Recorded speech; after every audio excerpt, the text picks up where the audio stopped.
This is the story of a boy who took apart 18 computers to see how they work and then put them back together. It all started when Joshua was just a curious little boy.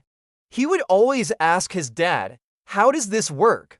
And his dad, being an IT specialist, would always answer, "I don't know, son. Let's just leave it at that." But young Joshua wasn't satisfied with the answer. He wanted to know more. One day, while his dad was at work, Joshua went into his workshop and took apart a computer. He was fascinated by all the different parts and how they all work together to make the computer function. He spent hours taking apart the computer, organizing all the different parts, and then putting it back together again. After he had finished, he went to his dad's desk and took out a screwdriver. His dad had left a brand new computer on his desk to work on later that night. Joshua couldn't resist the urge to take the computer apart, so he did. He was even more fascinated by this computer than the last one because it was newer and more advanced. He spent hours taking apart the computer, organizing all the different parts, and then putting it back together again. He must have done this 18 times because when his dad got home from work, he found Joshua in his workshop with 18 computers on the table in front of him.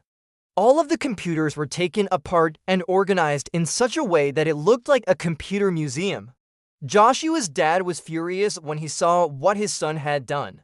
He yelled at Joshua for taking apart his computers and for wasting his time. But as he looked around the workshop, he couldn't help but feel a sense of pride for his son's curiosity and intelligence.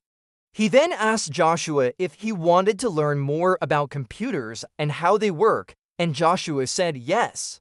So his dad showed him how to use a screwdriver to open up a computer case and take out the motherboard. Then he showed him how to take apart the motherboard and explain how each component works. They spent the whole night talking about computers, and Joshua learned so much. His dad also apologized for yelling at him earlier and told him that he was proud of him for being so curious. From that day on, Joshua and his dad would spend hours talking about computers and taking them apart. And as Joshua grew older, he became even more knowledgeable about computers than his dad. So if you ever see a computer, take a moment to appreciate the hard work that goes into making it. And if you're a kid and you're curious about how things work, never stop asking questions. You might just end up building your own computer one day.